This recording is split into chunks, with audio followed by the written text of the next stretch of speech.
And this is a Fox News alert. It is no. Former Alaska Governor Sarah Palin will not seek the GOP nomination for president. Governor Palin is here. She joins us. Governor, I want to talk to you about your decision, but first your thoughts tonight on Steve Jobs dying, because I think he probably has touched all of us in so many ways, and I'm curious your thoughts tonight. Certainly has touched all of us and changed in such a positive way the way that the world communicates. I know personally for us, I was thinking about Steve Jobs this evening, that he touching our family with his ingenuity, with his work ethic in the invention of the iPad. Our youngest child, he's not able to speak. He communicates via sign language, but he loves his iPad and he loves to play this Talking Tom game on that, and he's able to kind of communicate with us through that. So just a personal touch that really, I think, illustrates that Steve Jobs was certainly not a singular man. He was not he was an island that touched so many people, and he will surely be missed. You mentioned the fact that your youngest child has used the iPad. I don't know if I'm talking out of school, but I saw the Sharpie marker he made, in fact, on your iPad, that permanent marker on your iPad. That's right. Indeed. All right. Okay, now to your news. You decided it's a no. Why? Decided it's a no, Greta, because after prayerful consideration and a lot of discussion with the family, I concluded that I believe I can be an effective voice and a real decisive role in helping get true public servants elected to office, not just in the presidency, but we have 33 Senate seats coming up. We have a House of Representatives that we need to strengthen in numbers, conservatives who understand that our country has got to get back on the right track economically here, and governor's seats around the nation. I believe I can be an effective voice for some positive change in these positions, and I apologize to those whom are disappointed in this decision. I've been hearing from them in the last couple of hours, but I believe that they, when they take a step back, will understand why the decision was made and understand that really you don't need a title to make a difference in this country. I think that I'm proof of that, and we together united can surely help as a team get this country back on the right track by making sure that Barack Obama is not reelected and making sure that Senate seats go to constitutionalists and the House of Representatives is strengthened with more conservatives.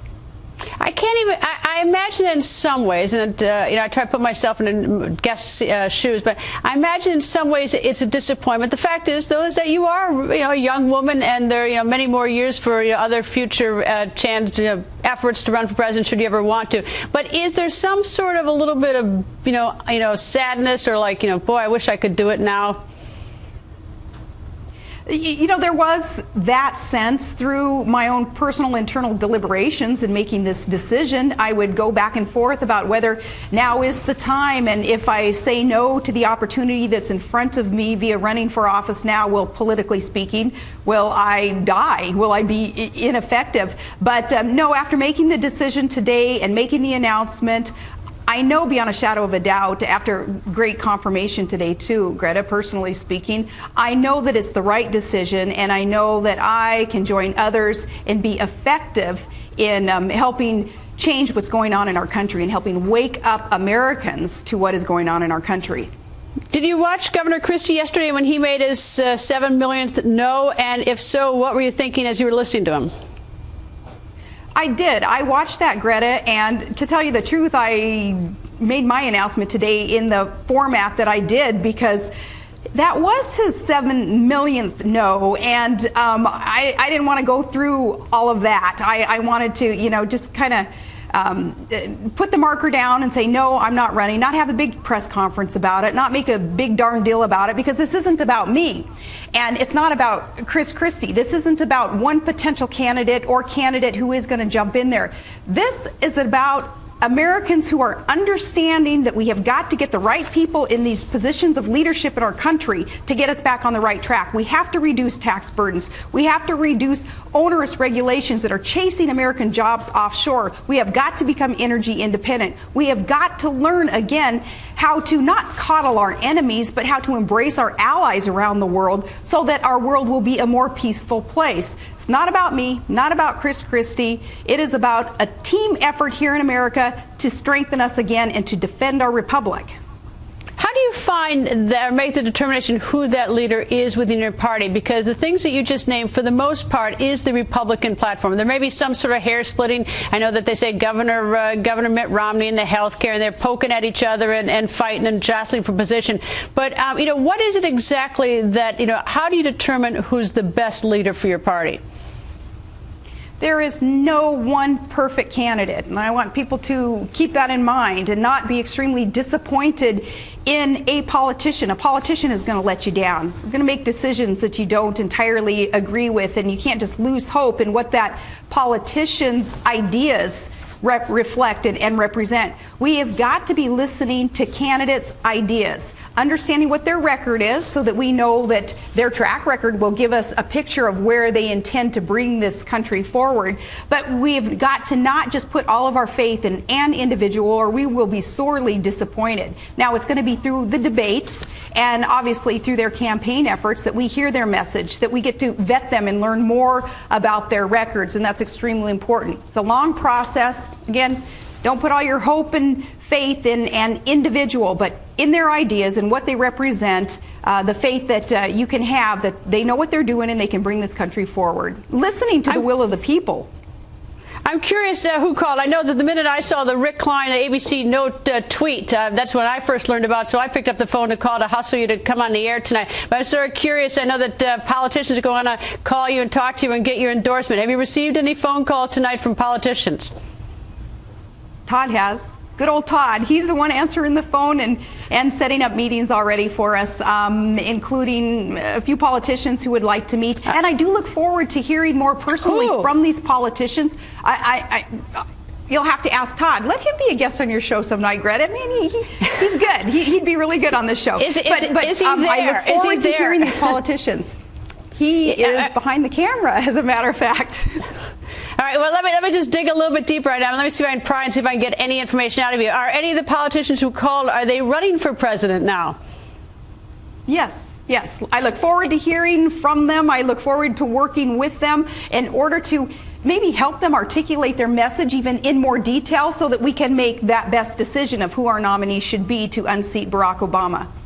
All right, well, I'll have to see if I can get that information out, Todd, so I'll see if I can get that for the viewers on another night, maybe by tomorrow night. All right, now, in terms of, let me ask a couple of things about the candidates and about the race. Herman Cain has surged in recent days. He won the Florida straw poll vote, and now, according to one CBS News poll, he is now tied with Governor Romney. What do you make of this?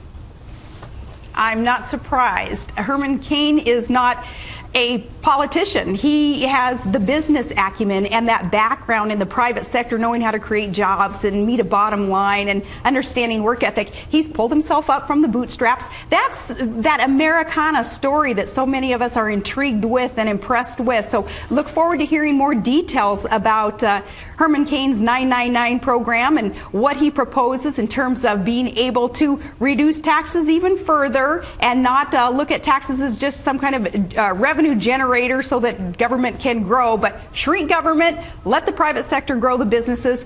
I believe he knows how to do that, so I look forward to hearing more of his details.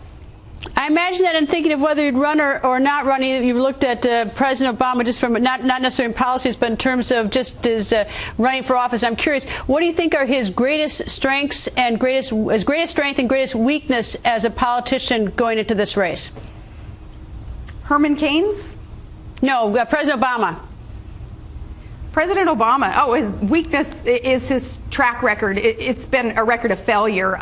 He's got a couple of successes there thanks to our Navy SEALs, but I would say overall he has failed, especially with economic issues. He not understanding that it is the private sector that creates jobs. It's not going to be government. He is so absent from that reality that I give him an F in terms of economic success. So that's his failure. What his strength is, if you can consider this a strength, he's going to have $1 billion up against the Republican candidates, and he's going to have about 90% of the media still there in his back pocket. That will be his strength. But I believe that enough Americans have awakened to that fundamental transformation of America that really is transforming us into something unrecognizable that candidate Obama had promised, that he's trying to follow through on as our president. Enough of us have waken up to what it is that we could become with our liberties eroding stopping, and we're saying, no, enough is enough. We will replace you, regardless of that $1 billion that we're up against, regardless of the mainstream media, who will continue to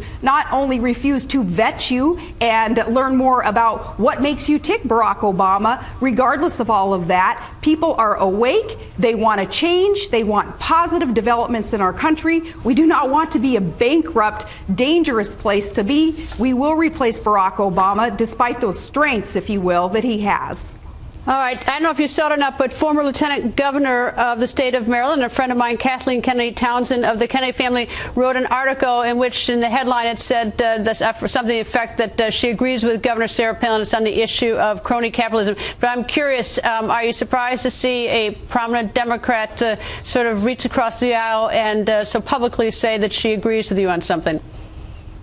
I appreciate her boldness in publicly saying she agrees with Sarah Palin, but I also say, okay, that is proof that this crony capitalism problem that will bankrupt our country if we do not stop it, it reaches across party lines. Unfortunately, both sides of the aisle have been participants in the pay-for-play schemes and this cronyism that, as I say, will bankrupt our country if we don't stop that. So I appreciated her comments and her agreement that enough is enough in that arena. And we united, both parties have got to say no more of the pay-for-play deals that we're seeing coming out of Washington. And I might add that you two probably don't agree on a lot of policy. You probably agree on some, and I didn't mean to suggest that you both agree on everything, but I thought it was sort of just interesting that you both don't like that. But I'm going to take the last word on that. Governor Palin, thank you and good luck.